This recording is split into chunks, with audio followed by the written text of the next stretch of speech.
Hello everyone. तो चांद chapter number 33 एक रहस्य। तो चांद को जिंदगी में पहली बार कुछ पैसे पड़े मिले। उसे पैसे उस वक्त मिले जब वह स्कूल से वापस घर आ रही थी। जियोगाओका से वह ओईमाची रेल में चढ़ी थी। अगले स्टेशन मिदोरीगाओका पहुंचने के पहले एक पैना घुमाव पड़ता था। तो चांद डिब्बे के दाएं दरवाजे के पास खड़ी रहती थी क्योंकि उसे अपने स्टेशन पर उसी ओर उतरना होता था। घुमाव आते ही तो चांद को अपने पैर जमा कर खुद को संभालना पड़ता था। उस दिन जैसे ही ट्रेन घुमाव पर मुड़ी तो चांद ने अपने पैरों के पास कुछ पड़ा पाया। इससे पहले भी एक बार उसने जब सिक्का समझकर कुछ उठाया था तो वह एक बटन निकला। इसलिए ट्रेन जैसे ही सीधी चलने लगी तो उसने उठाने से पहले बड़े ध्यान से झुककर उस चीज को देखा। 5 सेन का सिक्का था वह। ट्रेन के पैने मोड़ के समय सिक्का लुढ़क कर शायद उसके पास आ गया था। लेकिन तो चांद के आसपास कोई भी सवारी नहीं थी। वह क्या करे, यह सोचने लगी। उसे याद आया कि किसी ने कभी बताया था कि अगर पैसे यूं पड़े मिले तो उन्हें सिपाही को सौंप देना चाहिए। लेकिन ट्रेन में सिपाही कहाँ से मिलता? इतने में कंडक्टर का दरवाजा खुला और वह तो चांद वाले डिब्बे में घुसा।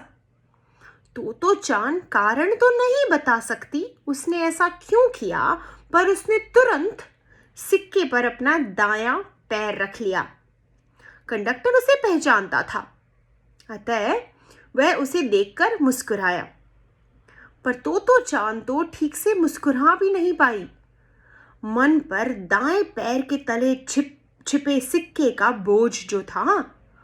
उसी समय उकायामा स्टेशन पर ट्रेन थमी। अगले ही स्टेशन पर उसे उतरना था। स्टेशन पर कई सवारियों को चढ़ना उतरना था। तो चांद उनके धक्के सहती वहीं खड़ी रही। अपना दायां पैर उसने सिक्के पर से हटाया नहीं। वह आगे क्या करना चाहिए इस बारे में सोचने लगी। सोचा रेल से उतरकर सिपाही को सिक्का थमा देगी। अचानक एक ख्याल आया, अगर पांव के नीचे से सिक्का उठाते देख किसी बड़े ने उसे चोर समझ लिया तो क्या होगा?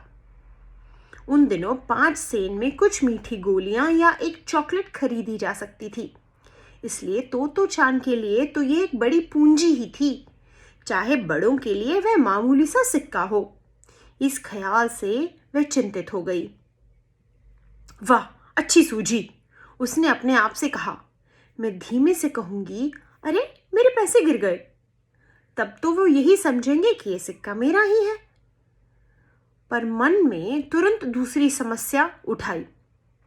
अगर कहकर मैं जब सिक्का उठा ही रही हूं और इसी बीच कोई दूसरा यह कह बैठा कि सिक्का तो मेरा है, तब क्या होगा?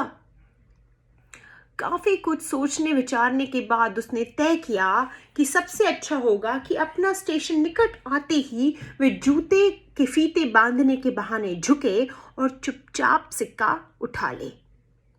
आखिर वही किया उसने। कामयाब रही वह। जब वह उतरी तो पसीने से भीगी हुई थी। 5 सेन का सिक्का उसकी मुट्ठी में था। बेहद थक गई थी वह। थाना बड़ी दूर था, वहां जाने में देर हो जाती। माँ भी चिंतित हो उठती। स्टेशन की सीढ़ियां उतरते उतरते उसने जो तय किया वह यह था, मैं सिक्का छिपा दूंगी और कल स्कूल ले जाऊंगी। फिर सबसे सलाह करूंगी, कम से कम दूसरों को दिखा तो जरूर दूंगी सिक्का। उन्हें कभी यूं पड़ा सिक्का थोड़े ही मिला होगा। वह देर तक सोचती रही कि सिक्का कहाँ छुपाए। सोचा घर ले जाने में शायद माँ कुछ पूछ बैठे, कहीं दूसरी जगह छिपाना ठीक होगा। स्टेशन के पास ही पेड़ों के एक झुरमुट में वह घुसी। आड़ में उसे कोई नहीं देख सकता था। यह जगह ठीक थी। डंडी से मिट्टी में गड्ढा किया, फिर सिक्का वहीं गाड़ दिया। पहचान के लिए एक अजीब से आकार का छोटा पत्थर ढूंढकर वहां रखा। तब तेजी से घर की ओर भागी। अक्सर रात को वह देर तक माँ को स्कूल के बारे में बताती थी, जब तक माँ यह न कह देती, बस बस अब सोने का समय हो गया है। पर उस रात उसने बातें नहीं की, जल्दी सोने चली गई। अगली सुबह उठते ही मन में लगा कि आज जरूरी कुछ काम करना है। अचानक उसे अपने गड़े हुए खजाने की याद हो आई। वह खुश हो गई। रोज से जल्दी वह घर से निकली। रॉकी के साथ दौड़ती हुई झुरमुट तक पहुंची। यही है, यही है। पहचान का पत्थर वहीं पड़ा था जहां वह रख कर गई थी। मैं तुम्हें एक बहुत अच्छी चीज दिखाने वाली हूं, उसने रॉकी से कहा। पत्थर हटाकर मिट्टी खोदी, पर 5 सेंट का सिक्का न जाने कहां गायब हो गया था। उसे इससे पहले कभी इतना आश्चर्य नहीं हुआ था। क्या सिक्का गाड़ते हुए किसी ने देख लिया था? बेहद निराशा हुई उसे। अब दोस्तों को क्या दिखाएगी वह? लेकिन इस सबसे भी ज्यादा उसके मन में इस रहस्य को लेकर आश्चर्य था। इसके बाद जब भी वह झुरमुट के पास से गुजरी, हर बार अंदर घुसी, इधर उधर खोद खोद कर देखा, पर सिक्का कभी नहीं मिला। शायद कोई छुछुंदर ले गया होगा, वह कभी सोचती। फिर सोचती, क्या मैंने उस दिन सपना देखा था? या जरूर भगवान ने मुझे सिक्का छिपाते देख लिया होगा। लेकिन बहुत अटकलें लगाने पर भी गुत्थी कभी नहीं सुलझी।